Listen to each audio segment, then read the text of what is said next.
Are you looking to level up your push-up game, get better at them, find a way to make them more difficult, or even regress them for you or your clients? Well, make sure you check out these next exercises. Hey, Brandon Smitley here from Thirst Gym, and there's nothing that drives me a little more nuts than seeing push-ups done like absolute crap. I'm sure you've probably seen before, people doing push-ups with their backs really arched, they're really grinding out these ugly looking push-ups, and honestly, it doesn't even look like a push-up anymore. The nice thing about the push-up is that it's a bodyweight exercise, so you can do it wherever you need to, but depending upon where you're currently at, you may need to regress or progress this exercise to get the most from it. I personally like to use push-ups in many of my programs, from powerlifters to strength athletes to sports performance kids and just general personal training clients. I worked with people for over 15 years, and the push-up is always a staple in some kind of training program that I'm writing to help people improve their upper body strength, but also improve the way their shoulders and body is feeling. One of the biggest challenges when it comes to the push-up is understanding how to progress it or regress it based upon where you're at. And the way that you happen to do that might change kind of what we're getting from the exercise. So in this video today, I'm going to show you different ways you can regress or progress your push-ups so that you make sure you're getting the most out of it, not only from an upper body perspective, but that your trunk is getting worked, maybe you're getting some shoulder benefits, or maybe you're just trying to find a way to pack on some more muscle on your upper body. This video is going to do that for you. So let's talk about the next couple exercises that are going to be what you can do to help your push-up game. Before we get started, let's talk about what the perfect push-up technique looks like. Well, I hate to use the word perfect, we should probably use the word optimal because it's gonna be a little different for everybody. But the key things you're gonna wanna make sure happen while you're doing a push-up is that your butt's not super high up in the air. You also wanna make sure that your butt's also not sagging or you're in an extended base position to where your low back's taking a big grunt. We wanna make sure that our ribs and our pelvis stay stacked in a nice straight line, or while you're doing the exercise, a straight line from the top of the head to the back of your butt. The other thing you wanna make sure from an upper body perspective is that your hands are relatively close to you. You don't want them super far out wide. That's gonna be a little bit more stress on the shoulders. But also what I find when people do that is then their elbows are kicked out really far. They're causing a lot of undue stress to those shoulders, and then we're not really optimizing the movement as well. And then you also start to look at some half reps where people aren't going all the way down to the ground on each single rep.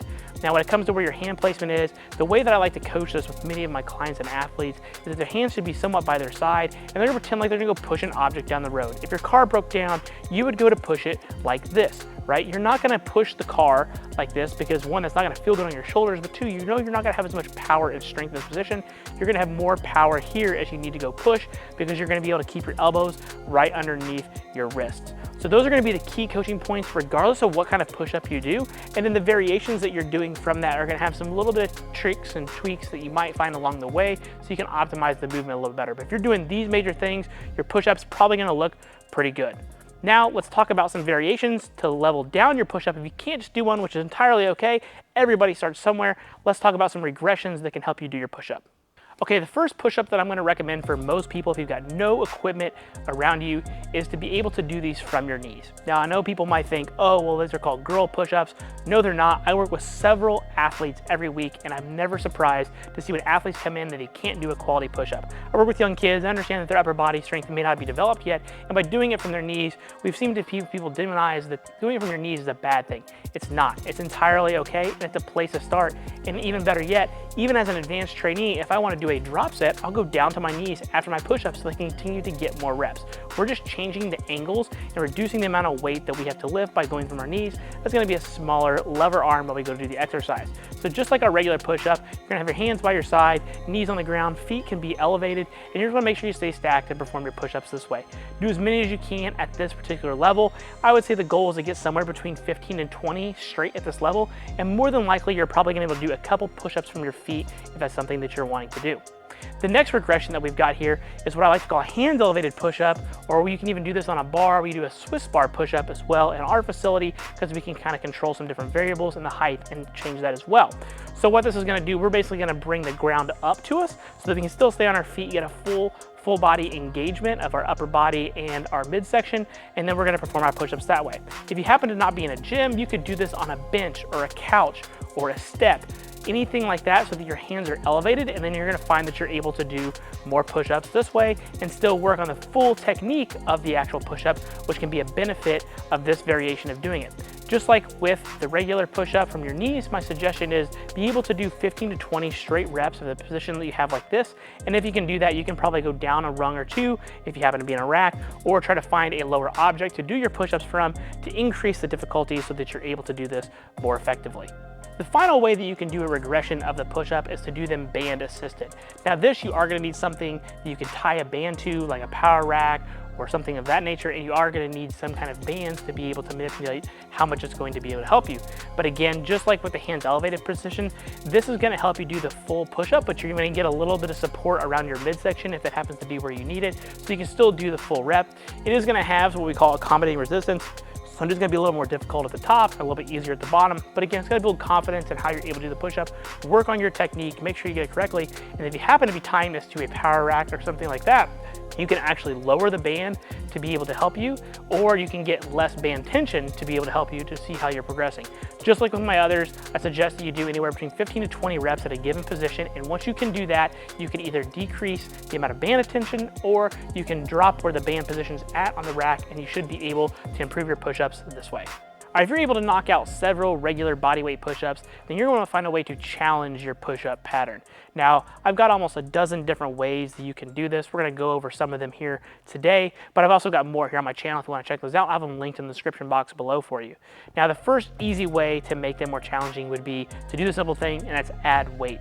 So that's through a weight vest or putting a small weight plate on your upper back. That would be one way to effectively load the pattern and still just do your normal regular push-up.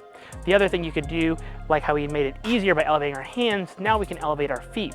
So to be able to increase the challenge of this, just raise your feet higher and higher, and that's gonna make the push-up more difficult, as it's gonna make it similar to like an incline bench press or an incline dumbbell bench press. Make sure you notice of how high you're elevating your feet. The higher you do that, the more shoulder work you're gonna get and the less actual pec and chest work you're gonna get. But overall, just elevating your feet 6, 12, 18 inches should be plenty to challenge this. And same thing, just elevate it as you go to be able to progress it as you need to. The other thing you can do is increase your range of motion. So by placing your hands on two small blocks or two small plates, you're going to create what's called a deficit, and you're going to have a bigger range of motion to push through.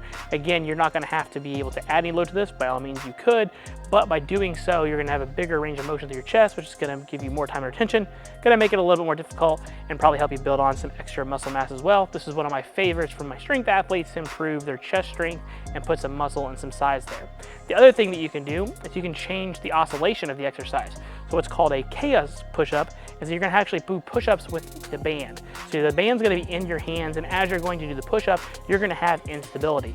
Now, this isn't going to build as much muscle tissue as a regular push-up, but it is going to give you a lot of shoulder stabilization and can be great for shoulder health. I really like this for many of my overhead athletes that happen to throw, like baseball, softball, tennis, volleyball, because it provides stability across the shoulder, but we're still building that pattern and still working on some upper body strength. So give this a try. Be cautious, just make sure you start with more band tension than what you think, because the instability could make it a little bit scary depending upon where you're at with your push-up journey. The other option that you have here is you can do a push-up with an opposite toe touch. This is more for mobility purposes, but again, it's a way to challenge your push-up a little bit more. We're gonna get more scapular upward rotation, which is great for shoulder health. You're just gonna go back and forth, touching your opposite toe until you happen to not be able to do anymore. My suggestion is to leave a couple reps in the tank, just because this is more of a movement-based activity, but you can still benefit from this exercise in terms of building some upper body strength and getting a little bit of unilateral work at the same time. The other option that you can have is you can start implementing some abdominal work with this on top of just your regular push-up abdominal work that you get from that plank position. You can do this in a TRX strap or with a slide board, and you can do what's called a yoga push-up. If you don't happen to have either one of these, you could also use furniture sliders if you're doing it from home. But essentially, you're gonna do a push-up, and as you come up from the push-up position, you're gonna hike your butt towards the ceiling, use your abdominals to shoot your butt up, and you're also gonna get some nice quality hamstring mobility here as well. So this is a good full body exercise if you have to be short on time, looking away that you can implement push-ups into your program and still kind of get some abs at the same time. Give this a try, it's gonna be pretty challenging. One of the other things I really like is called a body saw push-up. This, again, you're gonna need a furniture slider or some kind of slide board to be able to slide. This is definitely one of the more challenging push-up variations that's out there. It's gonna be pretty unilateral heavy. As you go to reach with one arm overhead, you're gonna find that your other arm is having to push relatively hard. That's gonna give a lot of triceps and unilateral strength on that side, but you're also gonna get a ton of abs because you're essentially gonna be working from an ab wheel based position through that anti-extension and flexion position as you go to reach overhead, getting a lot of abs and upper body strength. So give these variations a try if you're looking to have ability to challenge your core strength, build some upper body strength, and really knock down the amount of reps of push-ups you're doing. You can still be in that strength-based perspective. And one of the final exercises that you can do, which isn't so much for strength, but it is for power, the great thing about the push-up is it's very versatile, so you can do what's called a plyometric push-up. As we talked about with some of our other variations, you can do these band assisted with your hands elevated, your feet elevated. You can do them from a bar, you can do them against a band. There's plenty of different ways to be able to do this. The key thing with your plyometric push-up is that it looks and is fast. You're trying to develop upper body power in this case, not so much strength or muscle tissue. So you want to make sure that you're able to push very forcefully and very hard.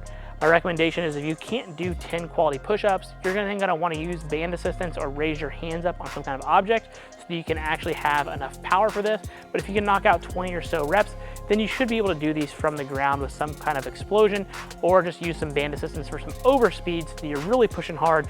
Maybe you're really trying to develop that upper body strength and you're pairing it with something like a bench press or a dumbbell bench press, and then you can get some contrast work and really develop that upper body power.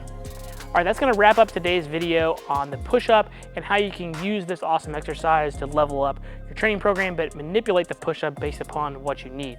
Just to make sure we recap here, you wanna make sure that your abdominals are staying stacked, your back staying flat, and you're actually getting a good long push throughout your arms, and that your elbows are not super far out, causing any extra undue stress to your shoulders that you don't want to have. Pick the appropriate push-up position here that I talked about that works best for you. Try different ones, mix them, see what you like and maybe what you have access to at home or in the gym. But the key thing here from the push-up is that it's a great staple exercise. It can be done by anybody with any goal, depending upon how you want to manipulate the exercise and implement it into your program. Before you go, do me a favor, smash that like button, leave a comment, let me know, do you use push-ups in your training program? And if so, which ones do you do, which ones do you like? Do I happen to cover any that maybe you do that were not in this video? I'd like to hear about them below. Thanks again for checking in, and we'll see you at the next video.